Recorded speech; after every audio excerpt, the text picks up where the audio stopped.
aware of me yet, but he wouldn't be coming in daylight like that if he was aware of me. But, yeah, they drive you crazy. Are you hunting one particular animal? Yeah. How much time you have left? Bow season ends the last day of November. Oh, is that what you're bow hunting?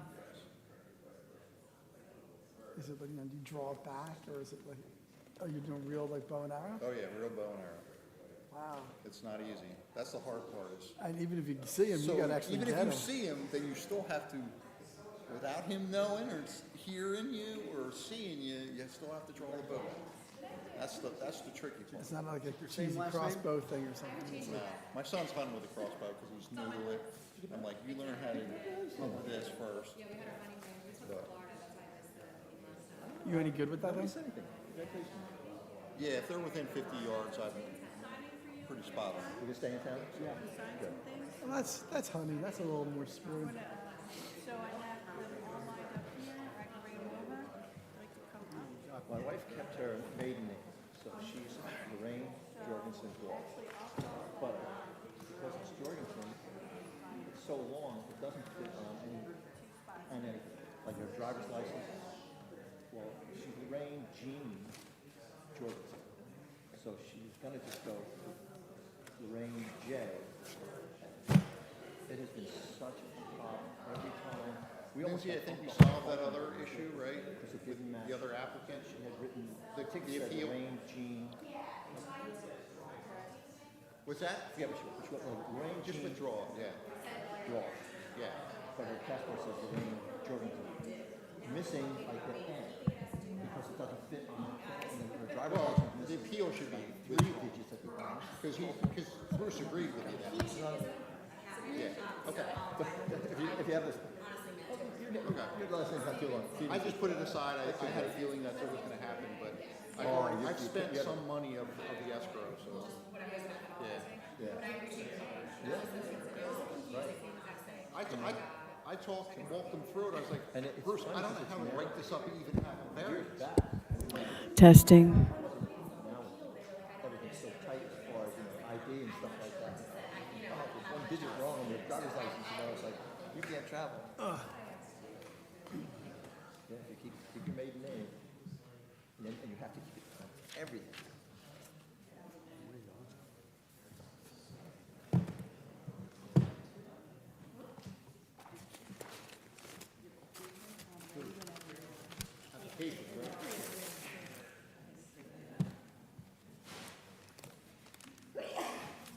Bless you.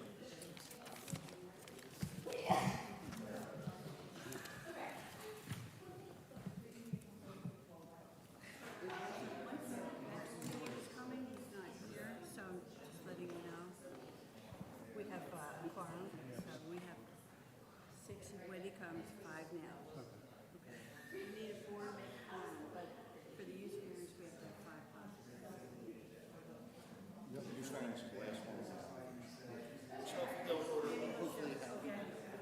He'll arrive right now.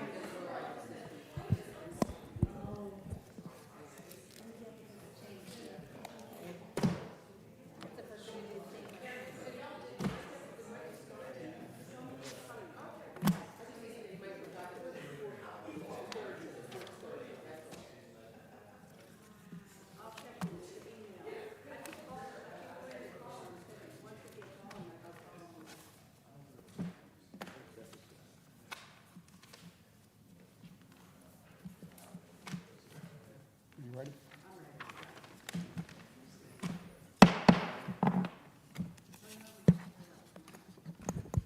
In compliance with the Open Public Meeting Act of 1975, adequate notice of this meeting has been provided. If any member has reason to believe that this meeting is being held in violation of this act, they should state so at this time. Please stand for the Pledge of Allegiance. I pledge allegiance to the flag of the United States of America and to the republic for which it stands, one nation, under God, indivisible, with liberty and justice for all. All right, Mrs. Werner, Mr. Venuto, Here. Mr. Ledwin, Mrs. Notch, Here. Ms. Sheehan? Here. Mr. Walsh? Here. Mr. Zexer? Mr. Yeager? Ms. Stevenson? Here. Thank you. Okay. We need a motion to adopt Resolution 1120-2025, Kenneth Corneau, 1350 Texas Avenue, Block 1172, Lots 1. Someone make a motion? I'll make the motion. I'll second. Okay, so Mrs. Notch motions, Ms. Sheehan seconds. Mrs. Notch? Yes. Ms. Sheehan? Yes. Mr. Walsh? Yes. Ms. Stevenson? Abstain. Mr. Venuto? Yes. Thank you. Okay, we'll need a motion to adopt Resolution 1120-2025, Paul Grana, 314 Clyghorn Place, Block 1031, Lots 63 and 64. Can we have a, I'll second. Ms. Sheehan motions, Mrs. Notch seconds. Mrs. Notch? Abstain. Ms. Sheehan? Yes. Mr. Walsh? Yes. Ms. Stevenson? Abstain. Mr. Venuto? yes. Thank you. Okay, and we'll need a motion to adopt Resolution 1120-2025, McFarland Associates LLC, 112 Madison Avenue, Block 1096, Lots 8, 9, and 10. I make the motion. I'll second. Ms. Sheehan motions, Mr. Walsh seconds. Mrs. Notch? Yes. Ms. Sheehan? Yes. Mr. Walsh? Yes. Ms. Stevenson? Abstain. Mr. Venuto? Yes. Thank you. Okay. We'll need a motion to adopt the minutes from October 23rd, 2025. I'll second. Ms. Sheehan motions, Mrs. Notch seconds. Mrs. Notch? Yes. Ms. Sheehan? Mr. Walsh? Yes. Ms. Stevenson? Abstain. Mr. Venuto? Yes. Thank you.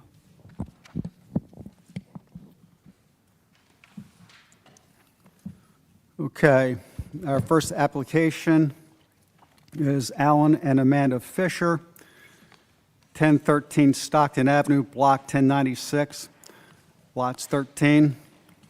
Come up, please, and introduce yourselves.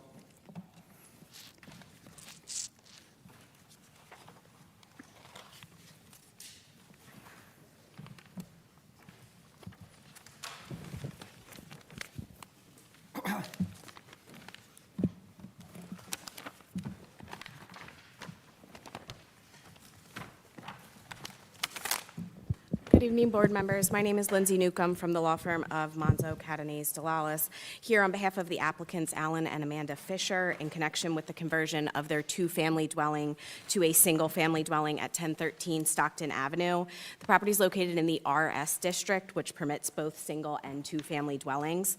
With me is Christina Amy. She's a licensed architect who will provide testimony tonight regarding the conversion, which triggers two variances. Again, the variances are required not because they're exterior changes to the property, but because the bulk standards for the single-family and the two-family dwellings in the zone are different. As such, bulk standards for lot coverage and side yard setback are greater in single-family and require variance relief tonight. There are also pre-existing conditions for lot area and parking, which the parking we are actually proposing to make better, and the lot area is obviously proposed to remain the same. Ms. Amy will testify that we did review your engineer's review memo, which indicated that 4 parking spaces are required. We proposed 3 on the plan, but I believe we can actually fit a 4th, which Ms. Amy will testify to tonight. Also, we understand that the driveway encroaches slightly onto the neighbor's property. It's our understanding that there has been an agreement for an easement to be granted, the form of which will be provided to Mr. King if you would like him to review it, and can be a condition of approval. I don't know. Rich, do you want to swear Christina in? I will. I also swear in our board engineer, Craig Harless, do each of you swear or affirm to tell the truth, the whole truth, and nothing but the truth, so help you God? Yes. I do. Christina, have you testified before this board? I have, yes. Okay, and are her credentials on the record? Would you like her to put them on to qualify as an expert? She's an expert architect. She's been here a number of times. Got it, okay. Christina, can you explain the plan specifically as it relates to the conversion of the property and the new driveway that's proposed? Yes. So the existing structure, which is just over 100 years old, exists on the property closer to the side yard setbacks than is required for a single family. So we're converting a two-family.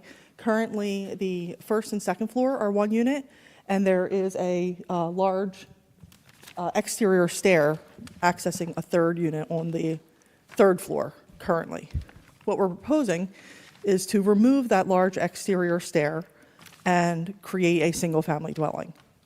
Sorry. And in doing so, the existing house, as we discussed, the bulk requirements for a two-family are less stringent than they are for a single-family.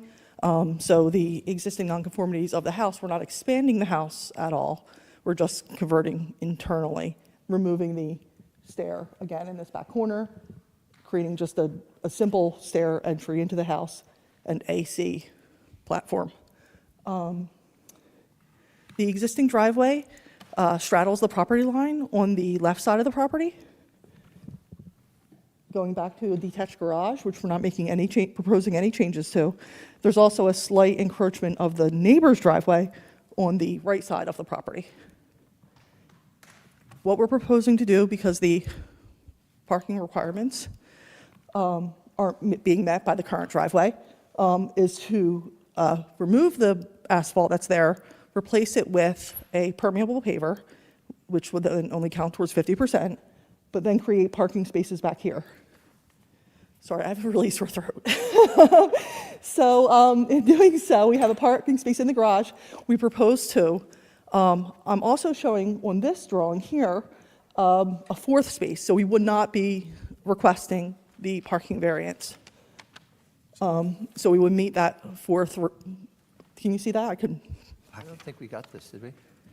No. No.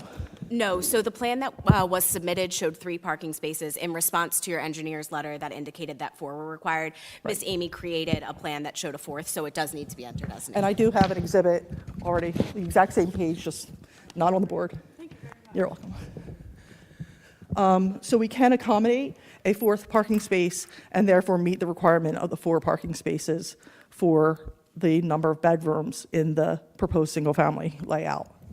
We're going to mark that plan as Exhibit A. The thing you're handing there around. only We're one- I handed it to, I'm sorry? Will there be, gonna mark that as Yes. Exhibit A. Yes. In the record, so and it's a new plan with 4 parking spaces, right? Correct. Correct. Thank you. thank you. Again, the lot area is existing. We don't have the opportunity to change it, so that's an existing nonconformity. The lot width actually becomes conforming because as a single family, only 50 feet wide is required, whereas for the duplex use, it was 60. We also, the lot frontage is the exact same thing as the width.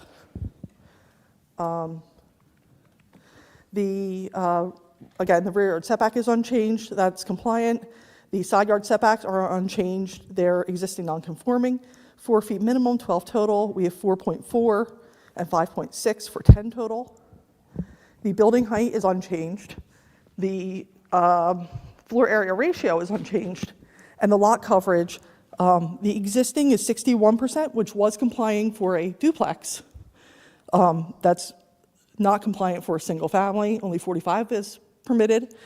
And we are reducing it, however, we're not meeting the 45 because of where the driveway is and where we can accommodate the parking. It is also, Just pause you real quick. Craig, can you just explain that, the double asterisk on the floor area ratio? I'm not sure I get that.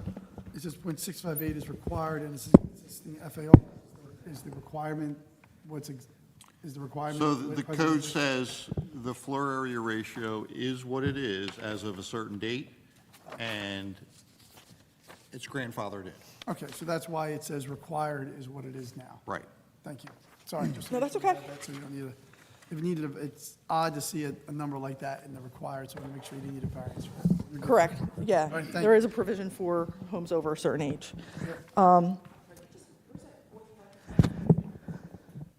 It is right in front of the garage.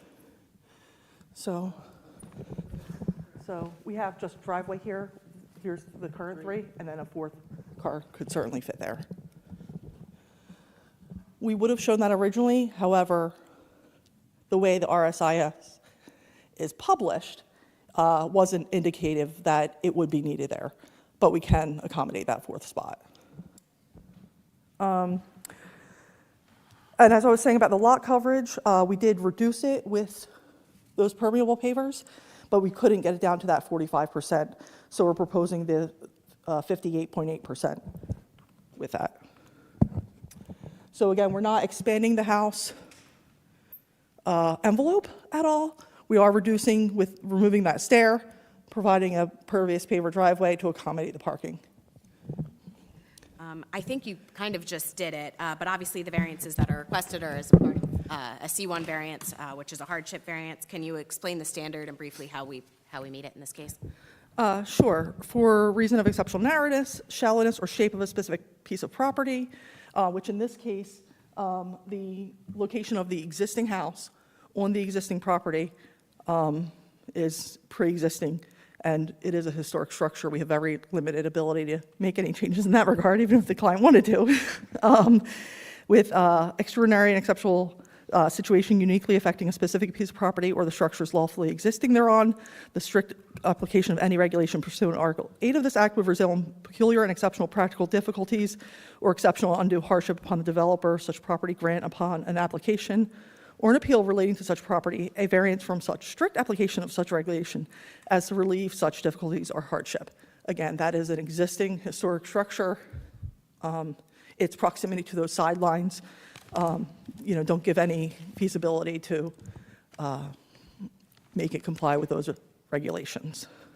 And as to the negative criteria, there's no substantial detriment to the public good or impairment of the intent and purpose of the zoning plan, correct?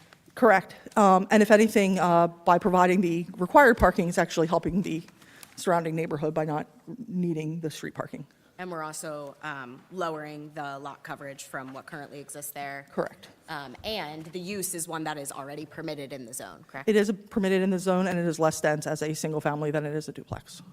So the hardship is that it's a lawfully existing building on a lot that's obviously already developed, so we need to work within those restrictions. Correct. And as to the C2 criteria, there are several purposes of zoning that are advanced, I believe, if you want to elaborate on them for the board. Sure. There are several purposes advanced to encourage municipal action to guide the appropriate use or development of lands of the state in a manner which will promote public health, safety, morals, and general welfare. It's promoting multi-generational use of the property for the homeowner and his family, providing sufficient space and appropriate locations for a variety of residential, recreational, commercial, and industrial uses, open space. Again, that large stair being removed is contributing to the open air, light, and space, albeit it's primarily towards its neighbor, to promote a desirable visual environment through good civic design and arrangement, and promote conservation of historic sites and districts. So in your opinion, the variances can also be granted under the C2 criteria, correct? Yes. And you have reviewed the board engineer's review memo and don't take exception to any of the comments contained therein, correct? Correct. That's really all we have, and obviously we're available to answer any questions. I just have a question about the garage. Is there any living space above the garage? I don't believe so. I believe actually it's a open ceiling joist with stuff like slid into it. I'd have to Okay, review my it looks like photos. there's a second floor. Again, it's not a finished space. There's no drywall or heating or water or Okay. anything like that. I was only asking that because I noticed that the shower is attached to the garage. Right. The garage is exposed studs even inside. There's no finishes at all. Okay, thank you. The easement on the driveway, in the blueprint here, the plan that says to be provided, do you have an easement for that now? Because without that easement, you have no parking. It's an existing driveway. Right. It was actually, from what I've been told, it was that house and the house on either side of it were built together for three sisters. So I'm guessing there was no formal easement ever proposed, but I know that is something that is currently being worked on. And again, that driveway exists in that place right now. I have confirmation from our client that there has been a verbal agreement as to the easement form. Frankly, they were waiting on the document from my office, which is complete for review. But we understand that it will be a condition of your approval. Yes, condition of your If approval. they can't get the easement approval, they would have to realign the driveway totally onto their lot, which would drive up lot coverage, and they would have to come back to you. Understood. Any other questions? Craig, would you like to give your review? Certainly, I would like to summarize my October 1st, 2025 review memorandum for this application. This is an application located at 1013 Stockton Avenue, which is in the RS Residential Seasonal District. We've heard testimony from the applicants indicating that they're converting this existing two-family dwelling to a proposed single-family detached dwelling. So that lessens the intensity of the use with regards to the number of units that there are. There's still the same amount of bedrooms, I believe. Is that correct? There's 7 bedrooms proposed. I think were there 7 initially? Yes, that's true. Okay. All right. So with regards to completeness review, there were 6 items on the checklist for C and D variances that have to be addressed. Item 19, we've requested that the topography be provided for the enlarged driveway. There's a drainage system that's required when you enlarge the driveway. It's triggered, so that should be a condition of approval. Item number 26, we supported a waiver from providing the utility and culvert drain pipe information. I don't believe there's any on the site. Item number 27 is showing the existing utilities and proposed utility layouts. We have some comments with regards to that, but we felt that it should be waived. Item 28 should be a condition of approval, and that's the requirement to provide the requisite drainage calculations that support the drainage design. 32 is the easement that we kind of just discussed. We recognize that the driveway is partially on the adjoining lot, so therefore an easement needs to be provided to address that. To formally address that, I know this has been utilized like that forever, but when we get an opportunity to legalize this, we should do that. So that should be a condition of approval. And then finally, they requested a waiver from providing a landscaping plan. It doesn't look like to me that the landscaping is being changed by this application, so therefore we supported the waiver and recommended deeming the application complete. With regards to the variance review on page 3 of 5 in the zoning table, so the residential seasonal district permits the widest array of residential uses within the city out of any other zoning district. Each specific residential use has its own zoning menu. So when you change uses, the menu changes. And in this case, when we change from the single-family, the two-family dwelling to the single-family dwelling, the requirements got a little more conservative in a couple of areas, and that's what's driving the variances. So for lot size, the requirement for a single-family dwelling is 6,250 square feet, where 5,250 square foot exists. Side yard setback requirement is 8 feet, where 4.4 foot exists on one side and 5.6 foot exists on the other. Lot coverage, Mrs. Amy indicated that the 61% that exists right now is conforming in the current condition. That's correct. That use allows up to 70% for that. That drops down to 45% when you change it to a single-family dwelling, so therefore we created a non-conforming situation by the change of use. However, they've mitigated the lot coverage that's existing from 61% to 58.8% by providing pervious pavers, so that's a better situation than what exists. And then finally, the parking, I identify it as being a variance in my report, but you heard testimony from them indicating that they will provide the fourth parking space on site, so therefore that makes that a conforming situation. So those are the variances that you will be considering. My general review comments start on page 4 of 5, and these should be conditions of approval.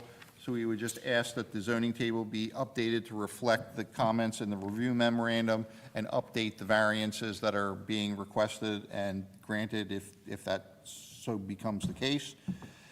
With regards to item number 2, we ask for construction details that have to be provided to demonstrate that the pavers are indeed pervious and meet the 50% lot coverage credit. Item number 3 is our request that they comply with the requirement to provide a drainage plan designed in accordance with the code. So that should be a condition of approval. And that dovetails into item number 4, which is the minimum stormwater management and grading requirements of the code. Those items have to be complied with both during and after construction. 5 is just asking them to revise the plan notes, but now we have 4 parking spaces, so that plan notes should be revised accordingly. 6 is the requirement to provide the driveway access easement and provide that for review and approval by the board engineer and attorney. 7 is our standard condition that we evaluate the sidewalk after construction, and any unsuitable sidewalk should be replaced to the satisfaction of the board engineer. Number 8 is the standard requirement that they have to provide the inspection escrow, and the certificate of occupancy is tied to the acceptable acceptance of those improvements. 9 is the standard condition that they comply with the requirements of the Shade Tree Commission, the Fire Department, and Public Works Department. We received, excuse me, we received reviews from the Fire Department dated 10/9/25. They recommended approval with no comments. The Public Works Department recommended approval dated 10/3/25 with no comments. The Shade Tree Commission recommended approval with the following conditions: the single street tree, the honey locust, construction barrier should be installed in the event of sidewalk replacement or repair. New sidewalk must be bowed towards the house to protect the street tree root system. Is that acceptable? Okay. So that's a summary of those reports. This project is located in the historic district. HPC approval is required. Did you get? We have not final because that has to be after this Okay. meeting, but we have the conceptual approval. Okay, so evidence of final approval is required. Item number 12, they're required to comply with any and all applicable affordable housing requirements. And then finally, should the board grant approval, they're required to submit revised plans that address the conditions set by the board to the board engineer for review and approval. And that's a summary of my report. I'm happy to answer any questions the board has.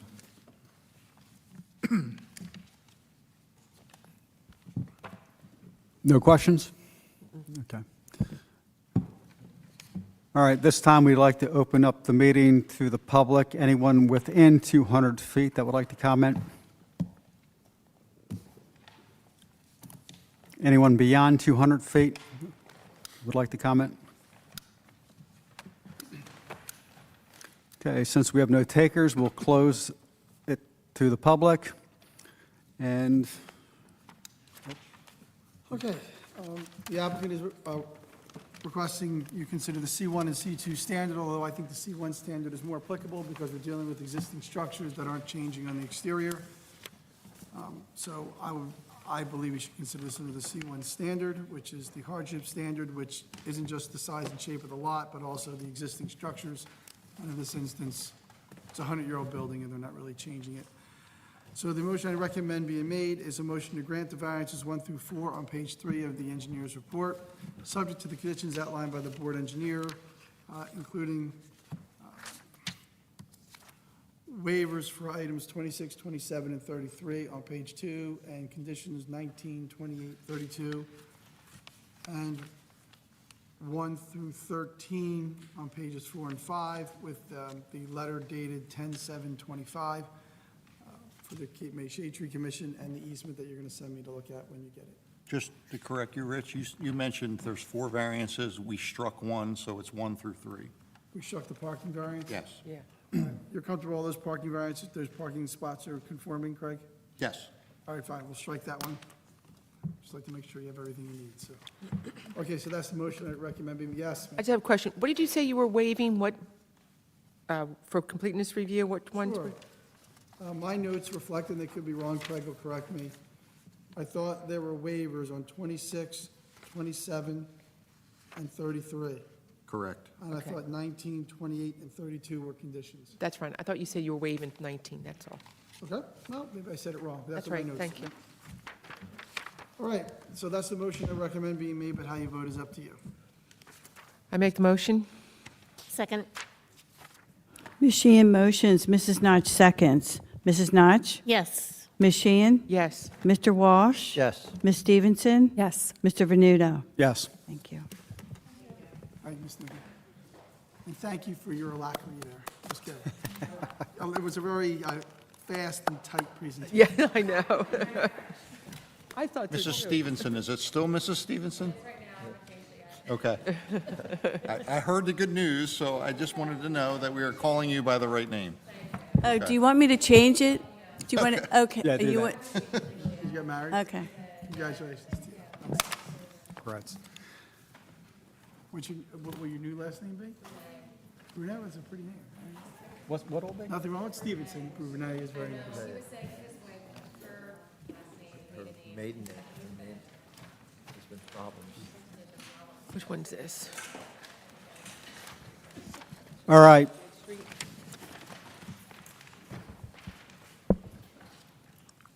Our next application will be Mark Aitken, 1604 Maryland Avenue, Block 1187, Lots 2.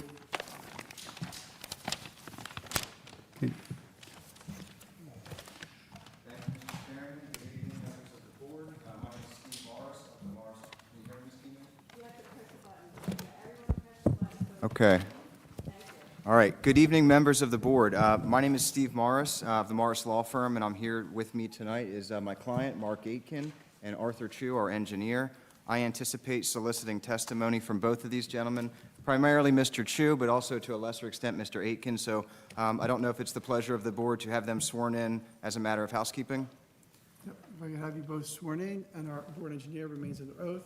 Please raise your right hand. Do each of you swear or affirm to tell the truth, the whole truth, and nothing but the truth, so help you God? I do. Thank you. And I would proffer to this board that Mr. Chu has appeared on more than one occasion, but I'm happy to voir dire him so he can establish his credentials before the board so as to testify as an expert. I'll just give us your basics so I get it in my notes. My name is Arthur Chu. I'm a professional engineer. My office is in Linwood, New Jersey. I've been a professional engineer for almost 20 years, I guess. Are you a planner as well, just so I get it in my notes? I am a professional planner. I'm a certified floodplain manager and certified public works manager. Excellent. I'm going to go with engineer and planner. That's, That's good enough, yeah. okay. Yes. Yes, we will accept them. Thank you, Mr. King. Mr. Chairman, as indicated, we're here on the application of 1604 Maryland Avenue, identified as Block 1187, Lot 2. It's located in the R1 PW zone. Mark and his wife Patrice, who could not be here tonight, are the owners of a beautiful home on 1604 Maryland Avenue. And I'm going to provide the board with just a brief background about the current status of the property as to how it arrived where we are today. And then I'll turn it over to Mr. Chu to explain the variance relief that we have before us this evening.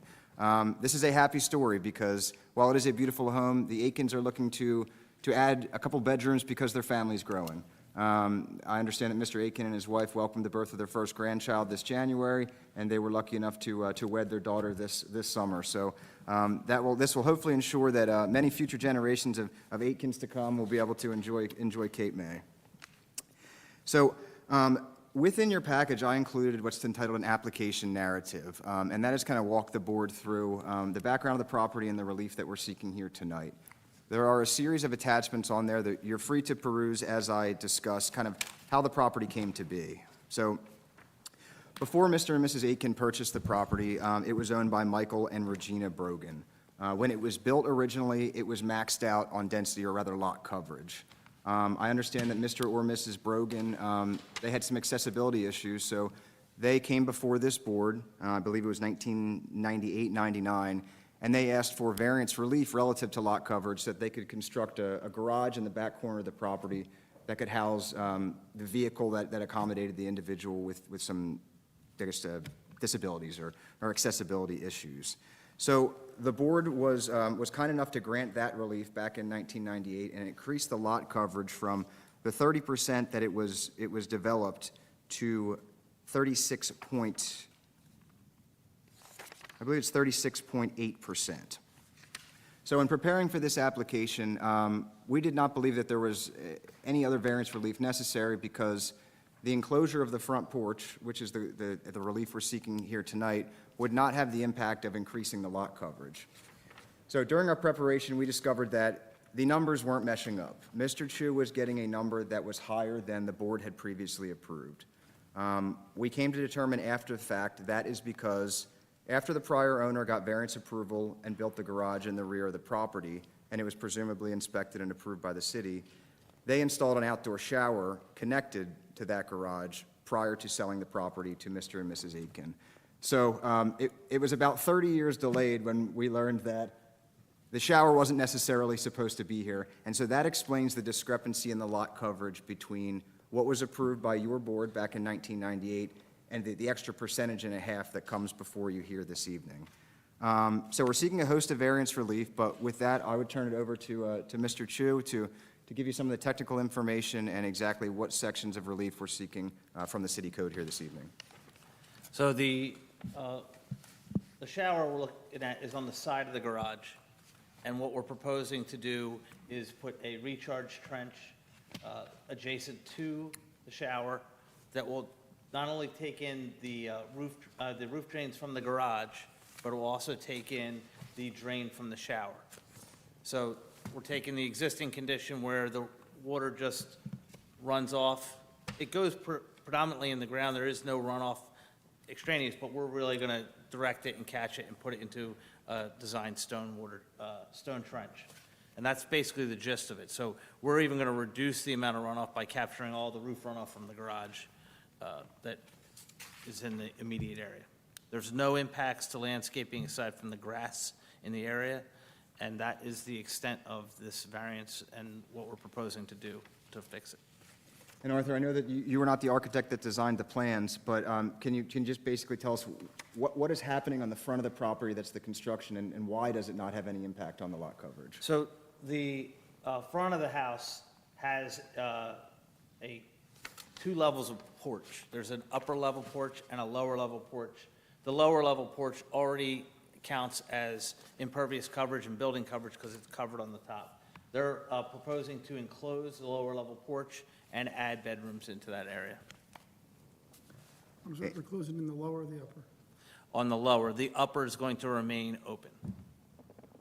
And that's not going to have the increase of changing the building footprint or anything in that regard? There's no change in the building mass, building footprint. There is, I think, a change in the floor area ratio, which was calculated by the architect, but that does not go over the permitted allowance. And Mr. Chu, in your professional opinion, would you consider the slight increase in the lot coverage occasioned by way of kind of the discovery that the outdoor shower counted to it? Is that de minimis in nature in your professional opinion? It's very de minimis, and the proposed solution is not only going to resolve the issue from the extra impervious coverage, but we're going to go above and beyond and capture the roof drains of the garage and eliminate more runoff. So that way, we're going to even reduce the amount of runoff from the pre-condition of what was permitted in 1998. Is there anything else that this proposed development would trigger as far as variance relief or additional approvals? No, if the Aikens decided to demo the garage, not the garage, but the shower on the garage, there would be no real need to be for this board. There's no variances needed. It's a 100% compliant and meets all regulations of the city of Cape May as for the bulk setbacks and all zoning regulations. Did you ever consider that, demoing the shower? You know, not have the building accepted, we would certainly do that. But we would love to keep the shower as it is, if at all possible. And I understand, Mr. Chairman, in doing our preparation for tonight's presentation to this board, we learned that sort of the genesis, or at least my understanding of the genesis for the preclusion of outdoor showers being tied to accessory structures was grounded in a fear or concern that they would be then converted into habitable space because you've got half the utilities already there. So in that regard, Mark, would you be kind enough to tell the board, what's in your garage? Our garage is a lot of beach chairs, bicycles, kayaks. There's no living space, there's no loft to it. Strictly an open garage with a lot of stuff in it. And you have no plans to make another space in there? No, we don't. Of course. And in fact, the water that services the shower, that's run directly from the house, right? Not, Correct, it's not, the water itself is not attached to the garage. They must have just ran underground and ran some pipes up and built a shower and attached the structure to the garage. so, You mentioned that you're improving, that you're putting in a trench to capture drainage from the garage and from the shower, and you said that advanced, can you just say, and I'm not saying it doesn't, I just want you to say it out loud, which purpose of zoning does that advance? Well, it's general benefit of the neighborhood, but, because we're reducing the amount of runoff to the neighborhood, so, but all the improvements proposed here. Tied to something in D-2, there's one related to flood, right, Craig? Secure from flood. Yeah. I think it's letter B. I'm going to say it's B, C. okay? B. Advanced purpose of zoning, B. Okay. It's also, we're maintaining the character of the neighborhood by maintaining an existing structure and not demoing the structure and building a new structure.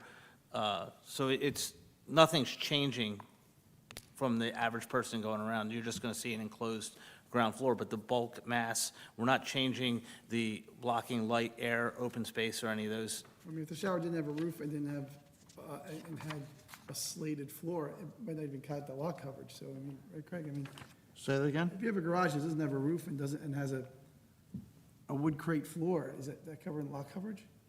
In a garage? No, In a shower, if I. Shower, no. So I mean, they Eh, can- well, I'm sorry, 50%, because it's pervious. Yeah, all right, so this is like, this could be like half. Okay. yeah, Okay. it's for- really minor.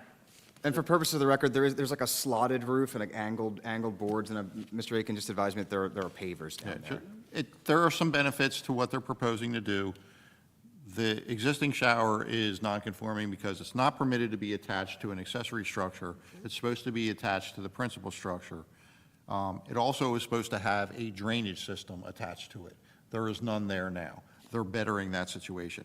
And not only are they bettering that just for the shower, they're now accommodating the additional coverage for the garage, which mitigates the coverage that they're over the 30% that's permitted. So those are all beneficial aspects to this.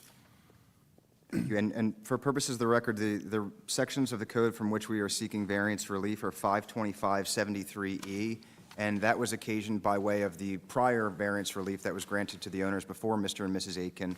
Because they got that variance relief, any additional changes to the property have to come before this board. Section 52514B2, that's that de minimis increase in lot coverage that Mr. Chu spoke about, and then 52555AC6, which is the presence of the outdoor shower being adjacent to an accessory structure and not principal structure. And Mr. Chu, for purposes of the record, what is the standard by which the board is to consider these variances requested? They're supposed to weigh the positive and negative criteria. We already went over the positive, how it's benefiting the neighborhood as a whole, plus the other issues I outlined. And the negative, there's no negative impact to the adjacent properties. We're actually improving situations. This is a condition that's existed for 30 years, and there's been no negative impact to the neighborhood, and we're just bettering this situation as is. And before I turn it over to the board for any questions, and Mr. Hurlis for his report, we did request a waiver from a landscaping plan, so I included a certification from Mr. Aiken therein. There will need to be some slight pruning of trees to accommodate the closing in of the porch, but as we said, the footprint is not increasing, so to the extent that there was a branch that went into the open-air porch, that would have to be pruned, but Mr. Aiken has certified and will represent to this board that no more pruning than is absolutely necessary will be done. There won't be removal of any species, so the same number of landscaping species that are there will remain, just pruning. That's Correct. necessary. Okay, thank you. So with that, members of the board, I thank you for your time, and I'll turn it over to the board for any questions or any comments from the board engineer. Okay, do we have any questions for the applicant? Okay. No questions, Craig, so if you would be so kind. So this is an application of 1604 Maryland Avenue, which is in the R1 Low Density Residential District. The applicant is requesting variances, as well as, this is triggered under the zoning review. So whenever there's an application that's been granted by, an application's been granted by this board, the code says that you have the opportunity to review it again to make sure that the conditions of the original variances have not changed substantially by whatever's proposed now.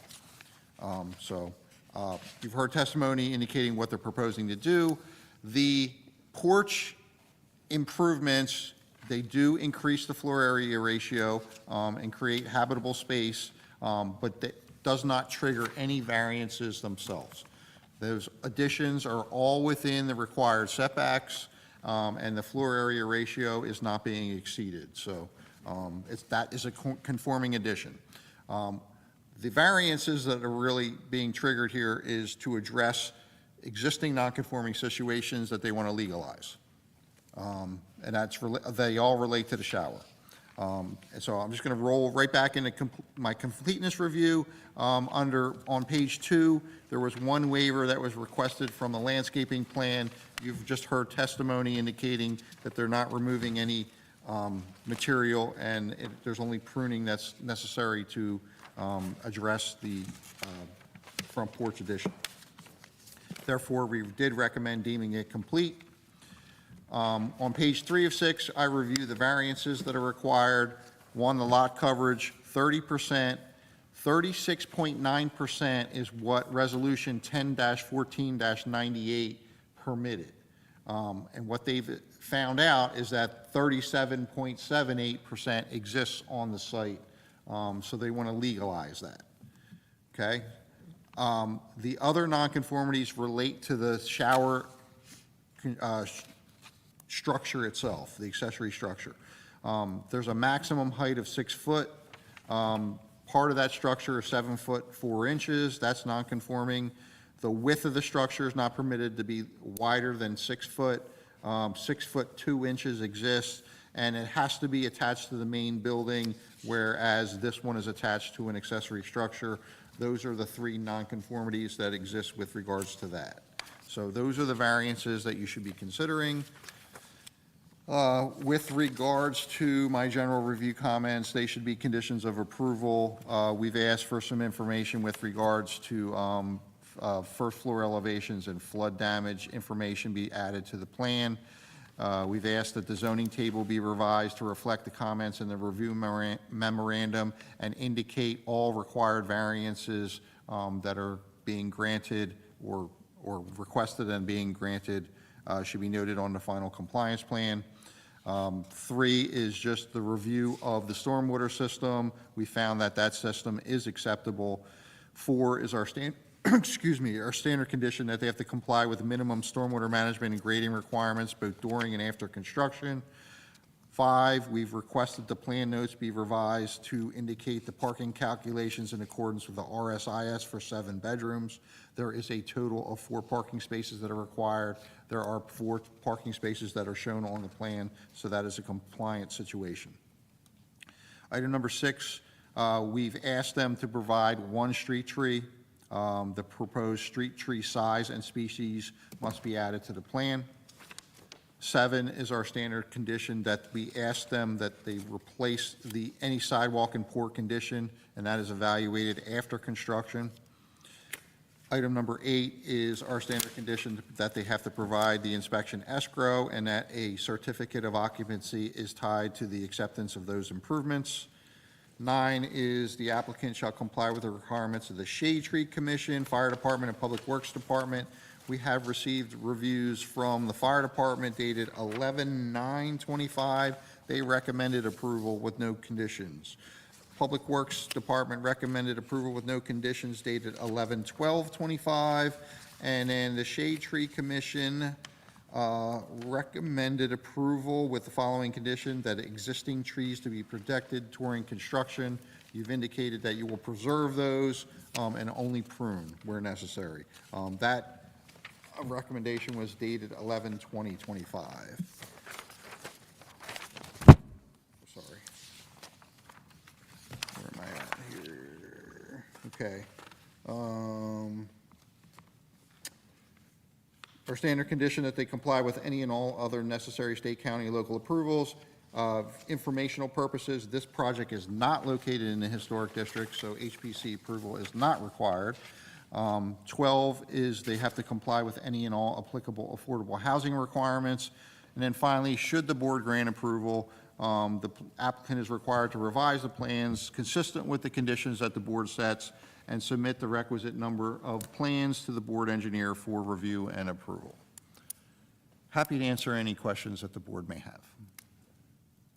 You said it's not in the HPC district? Not in the HPC. The only reason why I'm saying, because I thought I read in here that there was something about HPC hearing in what they submitted. Have you gone to the HPC? We did not. This is one of the newer sections of town. Yeah, I do a map review whenever I get an application, and I did not find that it was in the HPC district. No, it's over, but. I think on page 8 of 9 or something, it says in the top, that the night of the HPC hearing, this other list was never mentioned. I thought it, 8 of 9 of what? of their thing, I don't, Are you talking about the 1988 yeah. resolution? I think that refers to another application, and the hearing on the Brogan one starts at the bottom. Yeah, thank you.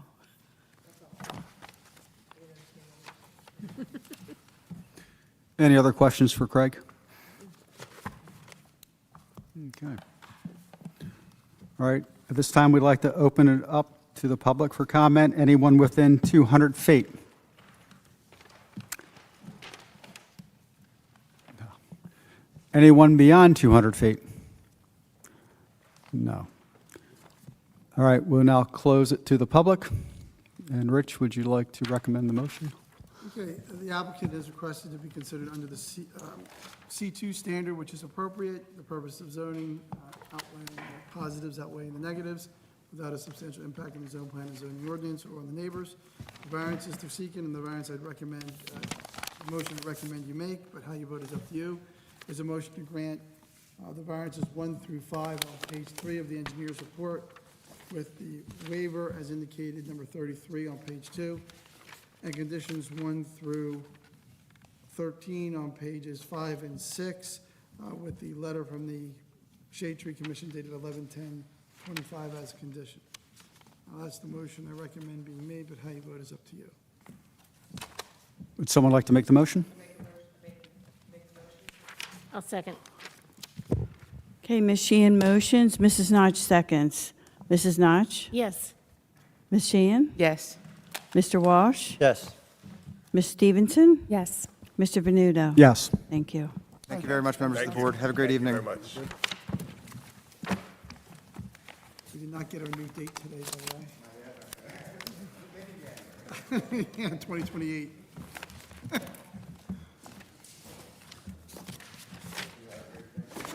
Take care.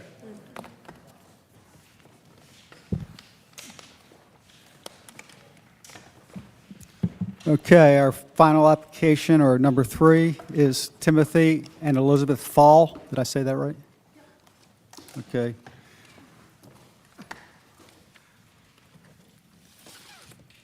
One 003 Lafayette Street, Unit B, Block 1061, lots 59, C2.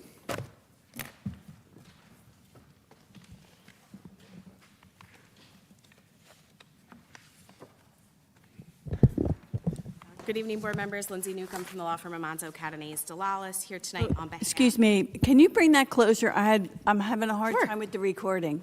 Okay, thank you. Is that better? I Good? hope so. Okay. Thank you. Yep. Lindsay Newcomb from the law firm of Monzo Catanese DeLalis, here on behalf of the applicants Timothy and Elizabeth Fall. The property address is 1003 Lafayette Street, Unit B. The property is currently developed with a 2-unit semi-detached dwelling, the applicant's own Unit B, which is a 2-bedroom unit. It is owned in a condominium form of ownership with the adjacent unit. The applicant is proposing to convert attic space into an office. It's adding approximately 242 square feet. Because the property received a use variance for the 2-unit construction, approval is required from the board for the addition of this interior space. The outside of the property won't change at all, other than the addition of a window, and no other variance relief is required as a part of this application. All bulk standards are still met. With that, Rich, we're going to have testimony from Paul and Beth, if you'd like to swear them in. Yes, counsel, before you begin, I just want to remind you that we have 5 voters, and you need 5. Yes. We spoke about it out in the hallway, and Ms. Falls decided to proceed.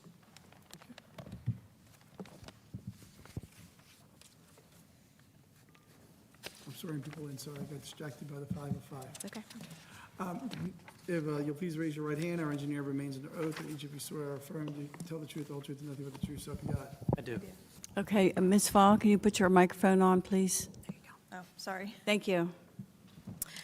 So Beth, can you confirm that you own Unit B at this property? Yes, I do. And can you explain for the board what you'd like to construct and why? Yes. So my husband and I both work from, sorry, I'll move in. Is that better? Okay. My husband and I both work at home, so we'd like to turn our attic into an office space. Right now, we don't have room for both of us to be working very efficiently from the place. We try to come to Cape May as much as we can. And my husband is usually working in the living room, which means if he has sensitive calls, because we both work in technology and that happens, I can't come downstairs. I can't use the kitchen or anything. So we'd like to turn it into his office space. And in terms of the changes from the exterior, there's not really going to be any change other than the addition of a window, correct? Correct. And this space is currently an attic? Yeah, it's a unfinished attic space, yeah. Attic space, okay. Unless anybody has any questions for Ms. Fall, I'll move on to our expert, Paul. Have you spoken to your other owner in the condo association? I'm sorry, I should have noted that. We did not include a consent with our application, although we certainly can as a condition of approval. The neighbors are actually scheduled on your agenda for next month for the exact same project. So they obviously So yes, they consent, do but I can submit a written consent.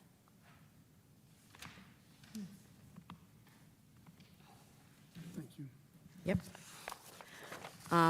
Obviously, Mr. Cates, I know, has testified before the board before. Do you accept him as an expert? We do. Okay. Paul, can you review I just for my notes, can you tell me exactly what your licenses are, what Sorry. you're expert in? Yeah, So I can- professional engineer, professional planner. Paul, can you review your plan and the proposed use for the board? Yeah, so as noted, we're on Lafayette. It's an existing duplex. It's next to the DeSatnick Real Estate Office and one property down from the school. Again, the lot and the improvements are remaining completely unchanged. Without the addition of another bedroom, there's no need for additional parking. Therefore, we are making absolutely no changes to the site. With the respect to the plans prepared by the architect, what we are proposing, the second floor, the bathrooms are being modified. There's a tub being removed and replacing with a smaller shower to accommodate a spiral staircase up to the loft on the third floor, which is currently open attic space and will be converted to conditioned habitable space. And when we look at the bulk standards for the site, we are all compliant, and the floor area ratio still remains almost under half of what is permitted on the site, correct? Yeah, so currently, the bulk standards, the floor area ratio is the only standard being changed. We're going from 24% up to 26%, where 45% is allowed. So it is a bigger lot, and even with the existence of a duplex, we're still well under what's permitted. And all of the setback variances obviously remain the same and are fully compliant. Correct. Again, because a use variance was obtained to construct this building originally, and we are adding interior space, we need to reaffirm that use variance. Can you go through the standard for the board as well as how we meet it? Yeah, so we need to meet the positive and negative criteria.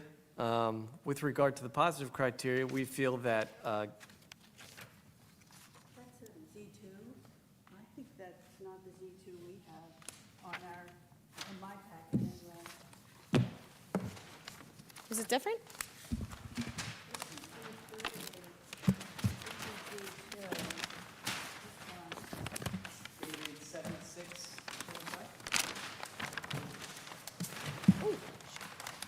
Z2?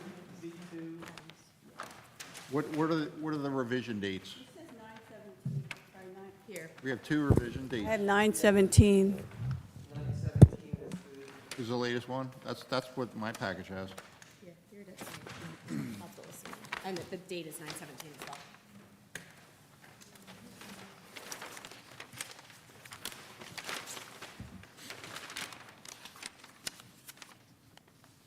So it appears as though in the application package, somehow the one that I was given is noted as Z2, in the application it was Z3, but it is the same, it appears to be the same sheet.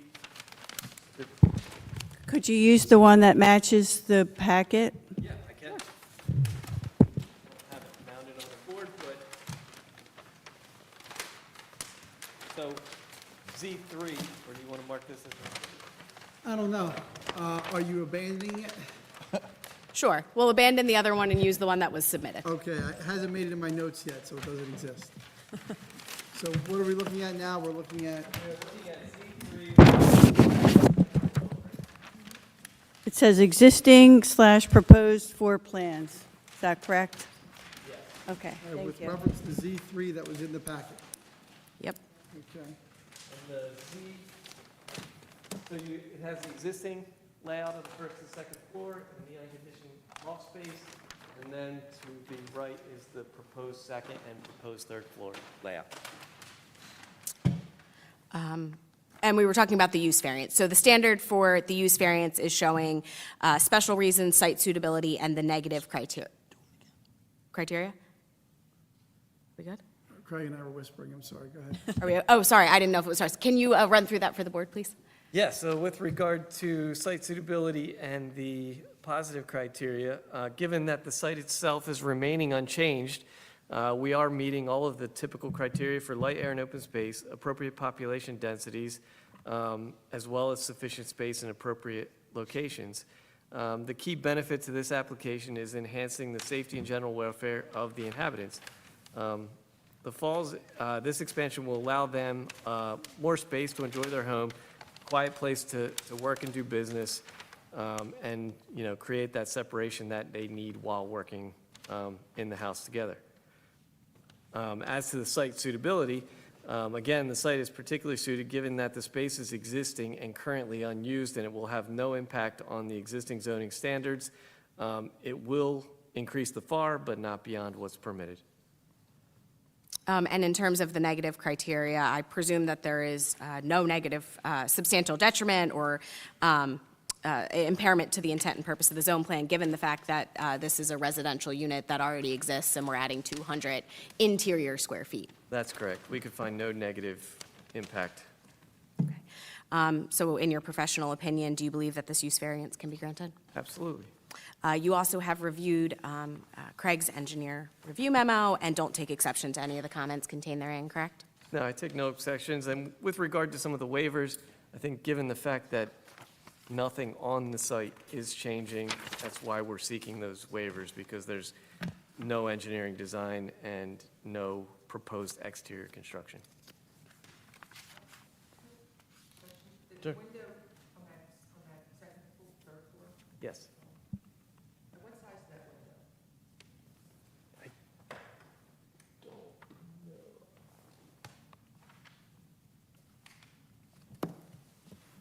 Looks like 3 wide casement window, so 3 feet. Looks like it's noted as 3 feet wide, but it doesn't have the height on it. Ms. Sheehan, can you turn on your mic, please? Thank you.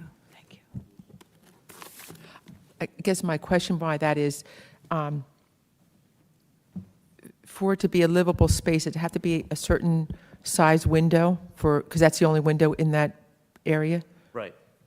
And I would assume, again, I didn't create the architecturals, but I assume he'll meet building code, and it would be an egress window.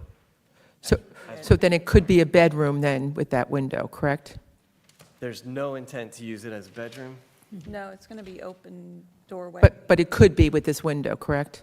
It could be livable space. Right. So it could be anything that is consistent with livable space, but what you heard Beth testify to was that it's planned to be an office.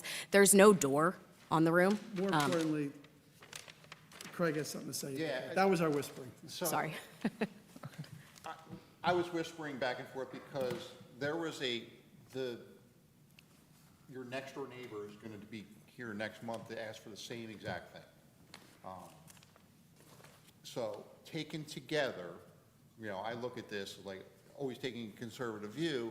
If both of these were converted to bedrooms, it wouldn't increase the parking requirement at all.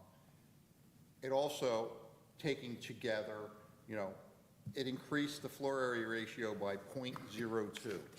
The next application is going to increase by 0.02, so it'll be 0.28, where 0.45 is required, is the maximum permitted.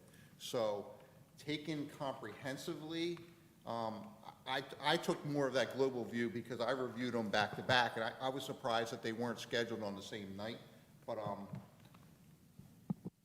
I don't think there's any adverse impact from both of these being done together, from a parking standpoint, from a floor area standpoint. That was my concern, was the parking. So that's where I was looking at that too. Right, okay.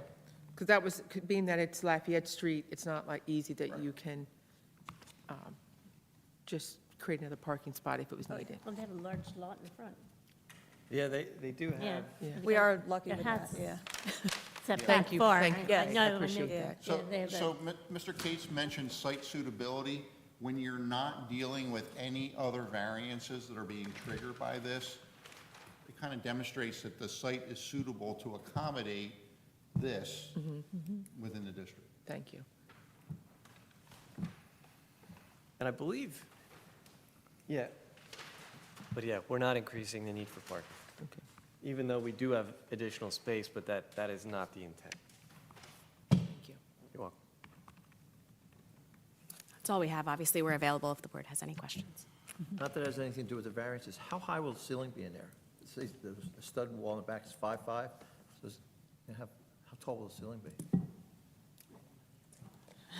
Can I give you a Just from very the street, unofficial yeah, answer? Just from the street, I look at it like. It is I quite get- tall up there when I go up. I mean, I wasn't worried about that. My husband's 6'2", and I know it won't be any sort of problem with that. Is that what you're There's a asking? code for height for a room, right? Isn't there? Like building code? I believe it's 6 feet, so as long as it's, It's really not our bailiwick, though. No. That's relevant to us if they're trying to say it's not habitable space, if they're conceding it's habitable space. So once they do that, we're treating it as habitable space, and the building department will take care of all the other stuff. Okay.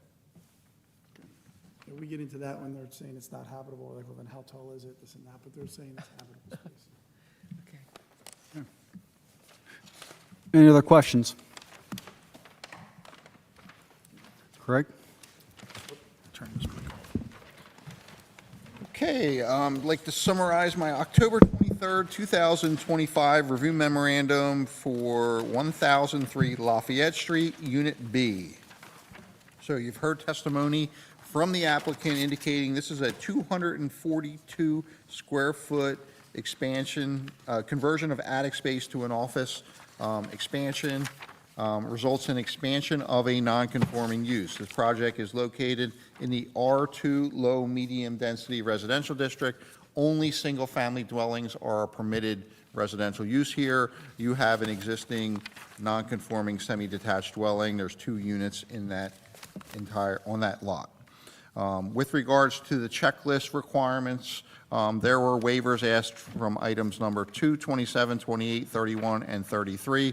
For the reasons given in my review memorandum, I did support granting those waivers and deeming the application complete.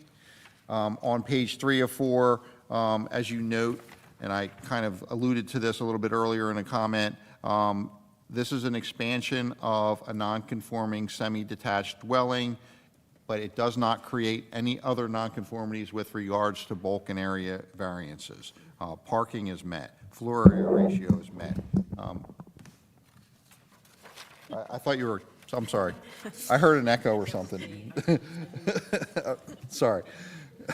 But anyway, so there's only one variance. It's the expansion of the nonconforming use. No other bulk and area criteria are triggered. So therefore, like I said, site suitability, I believe, is demonstrated because there are no other additional variances that are required. So moving on to my general review comments, these should be conditions of approval. Item number 1, we just asked the zoning table should be revised to reflect the comments in this review memorandum. 2 is our standard condition to address sidewalk. We evaluate that after construction and ask the applicant to repair any sidewalk in poor condition. 3 is our requirement that they have to post the inspection escrow required, and the CO is tied to the acceptance of those improvements. 4 is the applicant shall comply with the requirements of the Shade Tree Commission, Fire Department, and Public Works Department. We received a review from the Fire Department dated 11/7/25. They recommended approval with no comments. Public Works recommended approval with no comments dated 11/12/25. And the Shade Tree recommended approval with the following conditions. The hackberry tree to rear right side of the structure needs to be protected by a TPZ. So, all right, is that acceptable? You'll protect that tree? All right. And then finally, they have to comply with any and all required approvals. This project is located within the historic district, so we would need evidence of final HPC approval. Item number 7 is they have to comply with any and all applicable affordable housing requirements. And then finally, should the board grant approval, the applicant is required to revise the plans compliant with the conditions that the board set and submit the requisite number of sets to the board engineer for review and approval. Hey, Craig, number 6 says that it's within the historic district, but the improvements are in the interior, so it doesn't appear that HPC approval is required. Is that?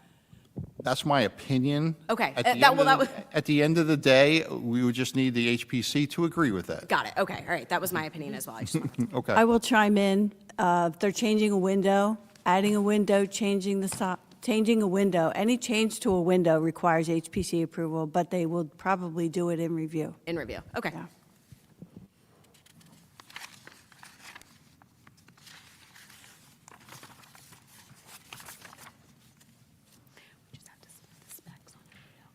You finished? Yes. All right, any questions for Greg?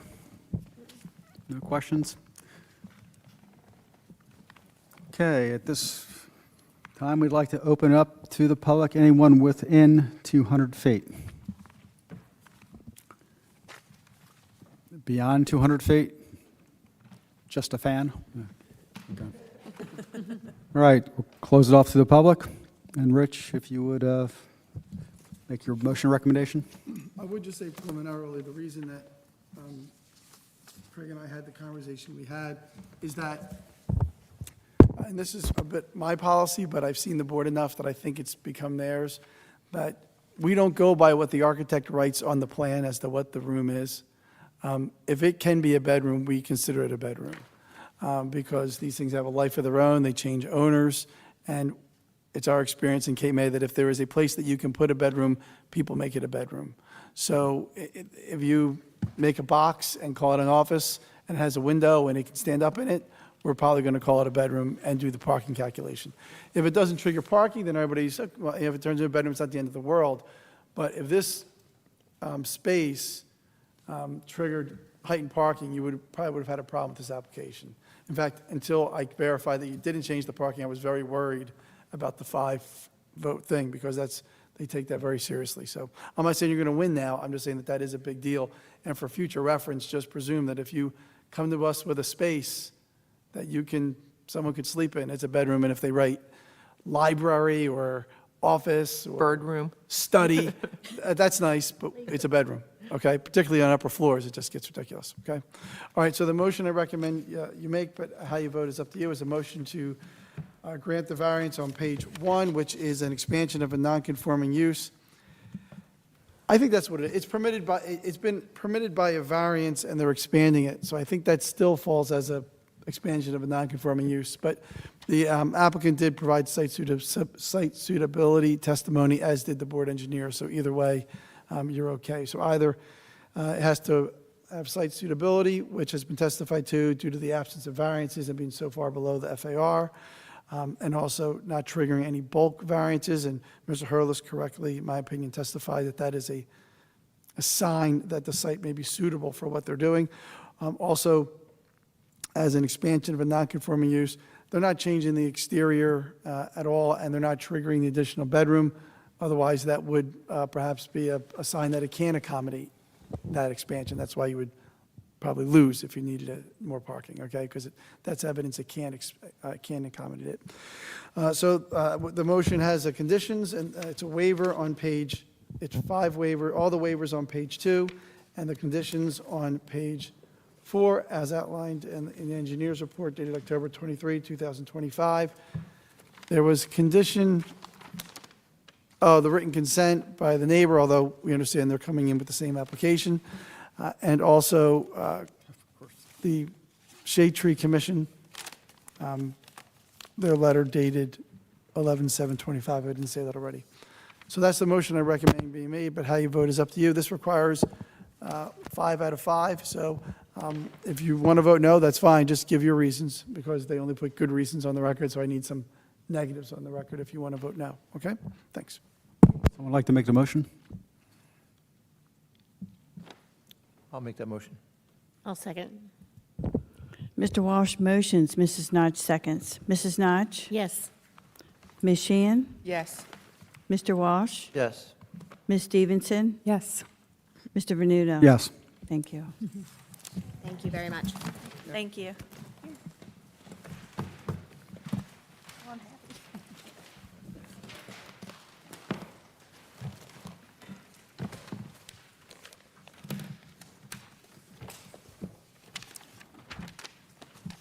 Okay, finally, we need to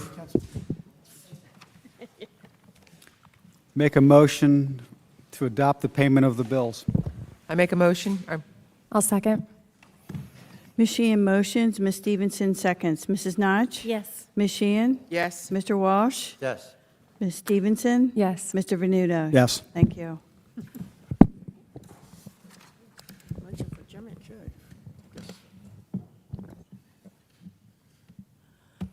Do we have a motion to adjourn?